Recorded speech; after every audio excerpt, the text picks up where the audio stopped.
ಕನ್ನಡದ ಕಣ್ಮಣಿಗಳಿಗೆ ನಂದೀಶ್ ಮಾಡುವ ನಮಸ್ಕಾರಗಳು. 17ನೇ ಶತಮಾನದ ಭಾರತದ ಹೃದಯ ಭಾಗದಲ್ಲಿನ ಶೌರ್ಯ, ದ್ರೋಹ ಮತ್ತು ವಿಮೋಚನೆಯ ಕತೆ. ಭಾರತದ ಅತ್ಯಂತ ಶ್ರೇಷ್ಠ ಆಡಳಿತಗಾರನೊಬ್ಬ ಯುದ್ಧ ಮತ್ತು ಒಳಸಂಚುಗಳ ಸಮಯದಲ್ಲಿ ದಿಟ್ಟ ನಿರ್ಧಾರ ಕೈಗೊಂಡ ಕತೆ. ಇತಿಹಾಸದ ಪುಟಗಳಲ್ಲಿ ದಂತಕಥೆಯಾಗಿ, ಆದರೆ ಇಂದಿಗೂ ದೇಶ ಪ್ರೇಮಿಗಳ ಎದೆಯಲ್ಲಿ ಜೀವಂತವಿರುವ ಛತ್ರಪತಿ ಶಿವಾಜಿ ಮಹಾರಾಜರ ಪುತ್ರ ಛತ್ರಪತಿ ಸಂಭಾಜಿ ಮಹಾರಾಜರ ಕತೆ. ಹಾಗಿದ್ರೆ ಬನ್ನಿ, ಈ ಐತಿಹಾಸಿಕ ಕಥೆಯ ಜಗತ್ತಿನಲ್ಲಿ ಒಮ್ಮೆ ಮುಳುಗಿ ಎದ್ದು ಬರೋಣ. दक्कन का सिवा मराठों का छत्रपति इस दुनिया से रुखसत हो चुका है. ಸ್ನೇಹಿತರೆ, ಇವತ್ತಷ್ಟೇ ವಿಕಿ ಕೌಶಲ್ ಅಭಿನಯದ ಛಾವಾ ಮೂವಿನ ನೋಡ್ಕೊಂಡು ಬಂದೆ. ಹೇಗಿತ್ತು ಅಂತ ನೀವು ಕೇಳೋದಾದ್ರೆ ನನ್ನ ಒಂದೇ ಉತ್ತರ, ಅದು ಪ್ರತಿಯೊಬ್ಬ ಭಾರತೀಯ ನೋಡಬೇಕಾದ ಚಿತ್ರ. ಆದ್ರೆ ಈ ಮೂವಿಯಲ್ಲಿ ತೋರಿಸದ, ಆದರೆ ಇತಿಹಾಸದಲ್ಲಿ ಇರುವ ಒಂದಷ್ಟು ವಿಚಾರಗಳನ್ನ ಈ ವಿಡಿಯೋ ಮೂಲಕ ನಿಮ್ಗೆ ತಲುಪಿಸುವ ಒಂದು ಸಣ್ಣ ಪ್ರಯತ್ನ ನಂದು. ಸಂಭಾಜಿ ಅಥವಾ ಶಂಭುರಾಜೆ ಹುಟ್ಟಿದ್ದು ಮೇ 14, 1657 ಪುರಂದರ ಕೋಟೆಯಲ್ಲಿ.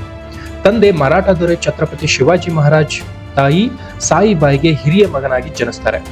ಚಿಕ್ಕ ವಯಸ್ಸಿನಿಂದಲೇ ಸಂಭಾಜಿಯನ್ನ ಭವಿಷ್ಯದ ನಾಯಕನನ್ನಾಗಿ ಬೆಳೆಸಲಾಗುತ್ತೆ. ಸಂಭಾಜಿ ತಮ್ಮ ತಂದೆಯಿಂದ ಯುದ್ಧ, ರಾಜತಂತ್ರ ಮತ್ತು ಆಡಳಿತದ ಕಲೆಯನ್ನು ಕಲಿತಾರೆ. ಜೊತೆಗೆ ರಾಜಮನೆತನದ ಐಷಾರಾಮಿ ಜೀವನವನ್ನು ಆನಂದಿಸ್ತಾರೆ. ಹೀಗೆ ಸಂಭಾಜಿ ದೊಡ್ಡವನಾದಂತೆ ಅವರ ತಂದೆಯೊಂದಿಗಿನ ಅವರ ಸಂಬಂಧ ಜಟಿಲವಾಗ್ತಾ ಹೋಗುತ್ತೆ. ಸಂಭಾಜಿ ತನ್ನ ಹದಿಹರೆಯದ ವಯಸ್ಸಿನಲ್ಲಿ ಶಿವಾಜಿಯ ಕಟ್ಟುನಿಟ್ಟಿನ ನಿಯಮಗಳ ವಿರುದ್ಧ ದಂಗೆಯೇಳಲು ಆರಂಭಿಸ್ತಾರೆ. ತನ್ನ ತಂದೆಯ ನಿರ್ಧಾರಗಳು ಮತ್ತು ವಿಧಾನಗಳನ್ನ ಪ್ರಶ್ನಿಸಲು ಆರಂಭಿಸ್ತಾರೆ. ಇದು ತಂದೆ ಮತ್ತು ಮಗನ ನಡುವೆ ಬಿರುಕು ಬೆಳೆಯಲು ಕಾರಣವಾಗುತ್ತೆ. ಆಶ್ಚರ್ಯಕರ ಬೆಳವಣಿಗೆಯಲ್ಲಿ ಸಂಭಾಜಿ ಮೊಘಲರೊಂದಿಗೆ ಸಂಪರ್ಕ ಸಾಧಿಸಿ ತಂದೆಯ ವಿರುದ್ಧವೇ ನಿಲ್ತಾರೆ. ಈ ಸಮಯದಲ್ಲಿ ಶಿವಾಜಿ ಸಂಭಾಜಿಯನ್ನ ಪನ್ಹಾಳ್ ಕೋಟೆಯಲ್ಲಿ ಗೃಹ ಬಂಧನದಲ್ಲಿ ಇಡ್ತಾರೆ. ಆದ್ರೆ ಅಲ್ಲಿಂದ ತಪ್ಪಿಸಿಕೊಂಡ ಶಂಭುರಾಜೆ ಅಥವಾ ಸಂಭಾಜಿ ಮೊಘಲರನ್ನ ಸೇರಿ ಅವರ ಸಹಾಯ ಪಡೆದು ತಂದೆಯ ವಿರುದ್ಧ ನಿಲ್ಲೋ ಪ್ಲಾನ್ ಮಾಡ್ತಾರೆ. ಅತ್ತ ಶಿವಾಜಿಯನ್ನ ಮೊದಲಿನಿಂದಲೂ ನಿರ್ನಾಮ ಮಾಡಬೇಕು ಅಂತ ಕಾದಿದ್ದ ಮೊಘಲರಿಗೆ ಈ ಸಂಭಾಜಿ ಮೀನು ಹಿಡಿಯೋ ಗಾಳದ ಹುಳುವಿನಂತೆ ಕಂಡಿದ್ರು. ಅದಕ್ಕಾಗಿ ಮೊಘಲರು ಸಂಭಾಜಿಗೆ ಸಹಾಯ ಮಾಡಕ್ಕೆ ಒಪ್ಕೋತಾರೆ. ಮೊದಲು ಸಂಭಾಜಿಯನ್ನ ಮೊಘಲರು ಬಂಧಿಸಿ ದೆಹಲಿಯ ಜೈಲ್ನಲ್ಲಿ ಇಡ್ತಾರೆ. ಈ ವರ್ತಮಾನವನ್ನ ಶಿವಾಜಿಗೆ ತಲುಪುವಂತೆ ನೋಡ್ಕೊಳ್ಳಲಾಗುತ್ತೆ. ನಂತರ ಸಂಭಾಜಿ ಜೈಲಿನಿಂದ ತಪ್ಪಿಸಿಕೊಂಡು ವಾಪಸ್ ಪನ್ಹಾಳ ಕೋಟೆಗೆ, ಅಂದ್ರೆ ತನ್ನ ತಂದೆಯನ್ನ ಸೇರ್ಬೇಕು. ನಂತರದ ದಿನಗಳಲ್ಲಿ ಮೊಘಲರು ದಂಡೆತ್ತಿ ಬಂದಾಗ ಸಂಭಾಜಿ ಮೊಘಲರ ಜೊತೆ ಸೇರಿ ಶಿವಾಜಿ ವಿರುದ್ಧ ಹೋರಾಡಿ ಶಿವಾಜಿನ ಕೆಳಗಿಳಿಸಿ ಸಂಭಾಜಿಯನ್ನ ಸಿಂಹಾಸನಕ್ಕೆ ಕೂರಿಸೋ ಆ ಪ್ಲಾನ್ ರೆಡಿ ಆಗುತ್ತೆ. ಇಲ್ಲಿವರೆಗೂ ಆ ಕೆಲಸವೂ ಆಗುತ್ತೆ. ಹೀಗೆ ವಾಪಸ್ ಬಂದ ಸಂಭಾಜಿ ತಮ್ಮ ತಂದೆಗೆ ಕ್ಷಮೆ ಕೇಳೋ ನಾಟಕ ಆಡಿ ಮನೆ ಸೇರ್ಕೊತಾರೆ.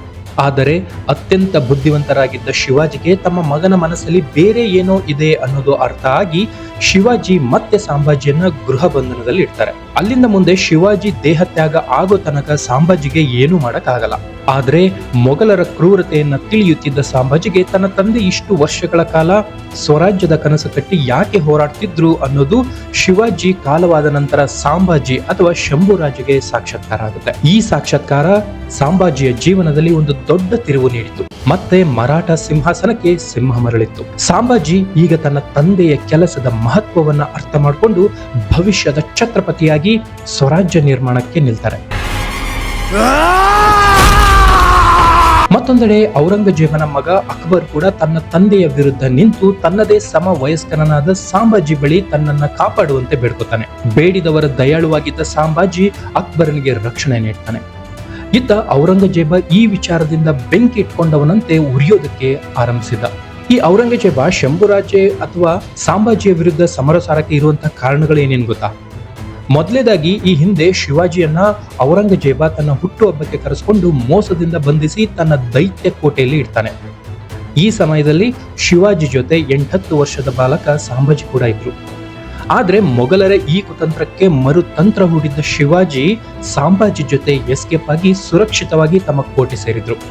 ಇದರ ಪೂರ್ಣ ರೋಚಕ ಘಟನೆಯ ವಿಡಿಯೋ ಸದ್ಯದಲ್ಲೇ ಬರಲಿದೆ. ದಯವಿಟ್ಟು ನೋಟಿಫಿಕೇಶನ್ಗಾಗಿ ಸಬ್ಸ್ಕ್ರೈಬ್ ಮಾಡಿ, ಬೆಲ್ ಐಕಾನ್ನ ಎನೇಬಲ್ ಮಾಡಿ. ಹೀಗೆ ಅಲ್ಲಿಂದ ತಪ್ಪಿಸಿಕೊಳ್ಳುವ ಮೂಲಕ ನನ್ನದು ಶ್ರೇಷ್ಠ ಭದ್ರಕೋಟೆ ಮತ್ತು ಬಲಾಢ್ಯ ಸೇನೆ ಅಂತ ಕೊಚ್ಚಿಕೊಳ್ತಿದ್ದ ಔರಂಗಜೇಬನ ಮುಖಕ್ಕೆ ಮಸಿ ಬೆಳೆದದ್ದು ಇತಿಹಾಸದ ಪುಟ ಸೇರಿದೆ. ಎರಡನೇದಾಗಿ, ಮೊಘಲರು ದಕ್ಷಿಣ ಭಾರತ ಮತ್ತು ಇತರ ಪ್ರದೇಶಗಳಲ್ಲಿ ಲೂಟಿ ಮಾಡಿದ್ದ ಅಪಾರ ಸಂಪತ್ತನ್ನ ಮಧ್ಯಪ್ರದೇಶದ ಶ್ರೀಮಂತ ನಗರ ಬುರ್ಹಾನ್ಪುರದಲ್ಲಿ ಒಂದು ದೊಡ್ಡ ಕಾವಲಿನಲ್ಲಿ ಇಟ್ಟಿರ್ತಾರೆ.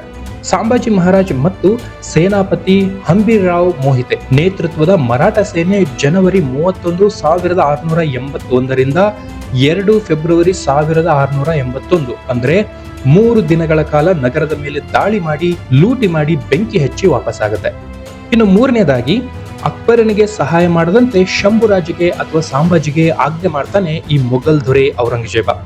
ಆದ್ರೆ ನಂಬಿ ಬಂದವನನ್ನ ರಕ್ಷಣೆಗೆ ಟೊಂಕ ಕಟ್ಟಿ ನಿಂತಿದ್ರು ಸಾಂಬಾಜಿ. ಇನ್ನು 4ನೇದಾಗಿ ಇಸ್ಲಾಮೀಕರಣ ಮಾಡಿ ಇಡೀ ಭಾರತವನ್ನ ಆಳೋಕೆ ಹೊರಟಿದ್ದ ಈ ಮೊಘಲರ ವಿರುದ್ಧ ದಕ್ಷಿಣ ಭಾರತದಲ್ಲಿ ವಿಜಯನಗರದ ಪತನವಾದ ನಂತರ ಆವತ್ತಿಗೆ ಮತ್ತೆ ಅಡ್ಡಿಯಾಗಿದ್ದು ಶಿವಾಜಿ ಮತ್ತು ಸಾಂಬಾಜಿ.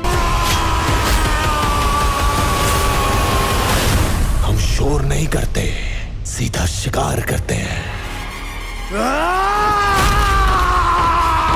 ಹೀಗೆ ದಕ್ಷಿಣದಿಂದ ಬಂದ ಹಲವಾರು ಅಡ್ಡಿ ಆತಂಕಗಳನ್ನ ನಿಲ್ಲಿಸಬೇಕು ಅಂತ ನಿರ್ಧರಿಸಿ ಮೊಘಲ್ ಸೈನ್ಯವು ಸಾಂಬಾಜಿಯ ಪ್ರದೇಶದ ಕಡೆ ಸಾಗಿತು. ಹೇಗೆ ವಿಜಯನಗರ ಪತನ ಆಗೋಕೆ ಒಂದಷ್ಟು ದ್ರೋಹಿಗಳು ಕಾರಣರಾದ್ರೋ, ರಾಣಿ ಚೆನ್ನಮ್ಮನ ಸೇನೆ ಸೋಲಕ್ಕೆ ಜೊತೆಯಲ್ಲೇ ಒಂದಷ್ಟು ಕುತಂತ್ರಿಗಳಿದ್ರು ಮತ್ತು ಸಹಾಯ ಮಾಡುವಂತೆ ನಟಿಸುತ್ತಾ ಸಂಗೊಳ್ಳಿ ರಾಯಣ್ಣನನ್ನ ಹಿಡಿದುಕೊಡಕ್ಕೆ ಕೆಲವರು ಇದ್ದಂತೆ ಕೇವಲ 25ರಿಂದ 30 ಸೈನಿಕರಿದ್ದ ಸಂಗಮೇಶ್ವರದಲ್ಲಿನ ಒಂದು ಸಣ್ಣ ಅರಮನೆಗೆ ಮೊಘಲರ ಸುಮಾರು 25,000 ಸೇನೆ ನುಗ್ಗೋಕೆ ಸಾಂಬಾಜಿಯ ಜೊತೆ ಇದ್ದ ಇಬ್ಬರು ದ್ರೋಹಿಗಳು ಕಾರಣರಾಗಿದ್ರು.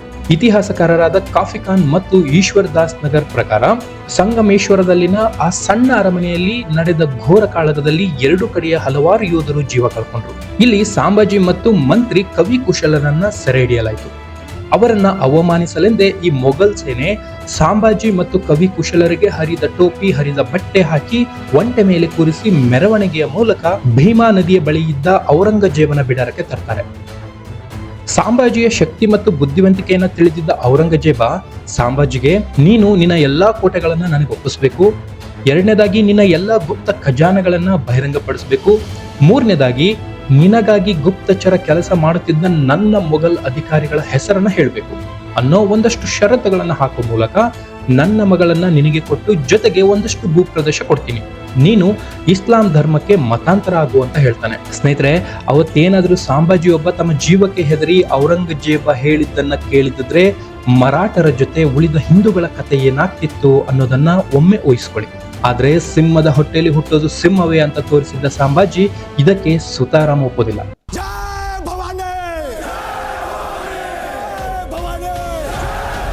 ನಂತರ ಈ ಔರಂಗಜೇಬ ತೋರಿದ್ದು ನೀವ್ಯಾರು ಊಹಿಸಲಾಗದ ಕ್ರೌರ್ಯದ ಪ್ರದರ್ಶನ. ಸಾಂಬಾಜಿ ಅಥವಾ ಶಂಭುರಾಜಿಗೆ ಇನ್ನಿಲ್ಲದ ಚಿತ್ರ ವಿಚಿತ್ರ ಹಿಂಸೆಗಳನ್ನ ನೀಡೋಕೆ ಮುಂದಾಗ್ತಾನೆ. ಒಂದು ಕಡೆ ಕವಿ ಕುಶಲರನ್ನ ಕೊಲ್ಲಿಸಿದ ಔರಂಗಜೇಬ್ ಇತ್ತ ಸಾಂಬಾಜಿಗೆ ಒಂದೊಂದಾಗಿ ಕೈ ಕಾಲುಗಳಲ್ಲಿನ ಉಗುರುಗಳನ್ನ ಕೀಳಿಸಿ ಹಾಕ್ತಾನೆ. ಮತ್ತೆ ಮತ್ತೆ ಆಮಿಷಗಳನ್ನ ಒಡ್ಡೋ ಮೂಲಕ ಸಾಂಬಾಜಿಯನ್ನ ಮನವೊಲಿಸುವ ಪ್ರಯತ್ನ ಮಾಡ್ತಾನೆ. ಅಷ್ಟೊಂದು ಹಿಂಸೆ ಅನುಭವಿಸಿದ್ರೂ ಸಾಂಬಾಜಿ ಮಾತ್ರ ತನ್ನ ನಿಲುವನ್ನ ಬದಲಾಯಿಸಲ್ಲ. ನಂತರ ಸಾಂಬಾಜಿಯ ಕಣ್ಣುಗಳಿಗೆ ಕಾದ ಕಬ್ಬಿಣದ ಸಲಾಕೆಯನ್ನು ಹಾಕುವ ಮೂಲಕ ಜೀವಂತ ಇರುವಾಗಲೇ ಸಾಂಬಾಜಿಯ ಕಣ್ಣುಗಳನ್ನ ಕಿತ್ತು ಹಾಕಿಸ್ತಾನೆ. ಅಷ್ಟೇ ಅಲ್ಲ, ವ್ಯಾಘ್ರನಕ ಅನ್ನೋ ಆಯುಧದಿಂದ ಸಾಂಬಾಜಿಯ ದೇಹವನ್ನ ಕರಿದು ಚರ್ಮವನ್ನ ಸುಲಿಸ್ತಾನೆ. ನೆನ್ಪಿರ್ಲಿ, ಇದೆಲ್ಲವೂ ನಡೆದದ್ದು ಸಾಂಬಾಜಿ ಜೀವಂತವಾಗಿ ಇರಬೇಕಾದ್ರೆ. ದೇಹದಿಂದ ರಕ್ತ ನೀರಿನಂತೆ ಹರಿತೊಡಗುತ್ತೆ. ಇಷ್ಟೆಲ್ಲ ಆದ್ರೂ ಆ ಸ್ವರಾಜ್ಯದ ಕನಸು ಕಂಡಿದ್ದ ಸಾಂಬಾಜಿ ನೋವಿನಿಂದ ನರಳುತ್ತಿರ್ಲಿಲ್ಲ, ಅಳುತ್ತಿರ್ಲಿಲ್ಲ. ಬದಲಾಗಿ ಬಾಯಿಂದ ಮಂತ್ರಗಳು ಬರ್ತಿತ್ತು.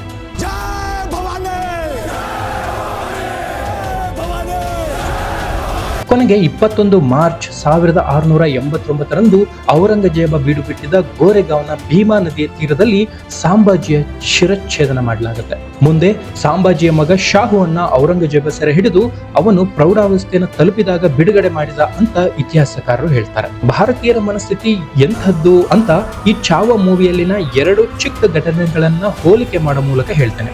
ಆರಂಭದಲ್ಲಿ ಮರಾಠರು ಬರೀ ಮೊಘಲರೇ ವಾಸಿಸುತ್ತಿದ್ದ ಬುರ್ಹಾನ್ಪುರಕ್ಕೆ ದಾಳಿ ಮಾಡಿದಾಗ ಆ ಕಾಳಗದ ಸಮಯದಲ್ಲಿ ಒಬ್ಬ ಮೊಘಲರ ಚಿಕ್ಕ ಬಾಲಕ ಸಿಕ್ಕಿ ಹಾಕೋತಾನೆ. ಅದನ್ನ ಗಮನಿಸಿದ ಶಂಭುರಾಜೆ ಆ ಮಗುವನ್ನ ಕಾಪಾಡಿ ಮಗನನ್ನ ಕಳೆದುಕೊಂಡು ಅಳುತ್ತಿದ್ದ ತಾಯಿಗೆ ಒಪ್ಪಿಸ್ತಾರೆ. ಮುಂದೆ ಇದೇ ಮೊಘಲರು ಮರಾಠರ ಮೇಲೆ ದಂಡೆತ್ತಿ ಬರಬೇಕಾದ್ರೆ ಬೆಟ್ಟದ ಮೇಲೆ ಕುರಿ ಕಾಯುತ್ತಿದ್ದ ಬಾಲಕಿಗೆ ಜೀವಂತವಾಗಿ ಬೆಂಕಿ ಹಚ್ಚುತ್ತಾರೆ. ದಾರಿಯಲ್ಲಿ ಸಿಕ್ಕ ಹಳ್ಳಿಗಳ ಜನರನ್ನ ಅತ್ಯಾಚಾರ, ಕೊಲೆ, ನೇಣು ಹೀಗೆ ಇತಿಹಾಸದ ಪುಟಗಳಲ್ಲಿರುವ ನಾವು ನೋಡದಿರುವಂತಹ ಅತ್ಯಂತ ಕ್ರೂರ ಘಟನೆಗಳನ್ನ ತೋರಿಸಲಾಗಿದೆ. ಇದು ಸ್ನೇಹಿತರೆ ಛತ್ರಪತಿ ಸಂಭಾಜಿ ಮಹಾರಾಜರು ಸ್ವರಾಜ್ಯಕ್ಕಾಗಿ ಮಾಡಿದ ತ್ಯಾಗ ಬಲಿದಾನದ ಕತೆ. ಕಮೆಂಟ್ ಬಾಕ್ಸ್ ನಲ್ಲಿ ನಿಮ್ಮ ಅಭಿಪ್ರಾಯಗಳನ್ನ ಹಂಚಿಕೊಳ್ಳಿ. ಇಂತಹದ್ದೇ ಮುಂದಿನ ಮತ್ತೊಂದು ಐತಿಹಾಸಿಕ ಪ್ರಯಾಣಕ್ಕೆ ದಯವಿಟ್ಟು ನಮ್ಮ ಚಾನೆಲ್ ಸಬ್ಸ್ಕ್ರೈಬ್ ಮಾಡಿ, ಬೆಲ್ ಐಕಾನ್ ಎನೇಬಲ್ ಮಾಡಿ. ಭಾರತದ ಶ್ರೀಮಂತ ಗತಕಾಲದ ಇಂತಹ ರೋಚಕ ಘಟನೆಗಳನ್ನ ಮತ್ತೆ ನಿಮ್ಮ ಮುಂದೆ ತರ್ತೇನೆ. ಜೈ ಕರ್ನಾಟಕ ಮಾತೆ, ಜೈ ಭಾರತ ಮಾತೆ.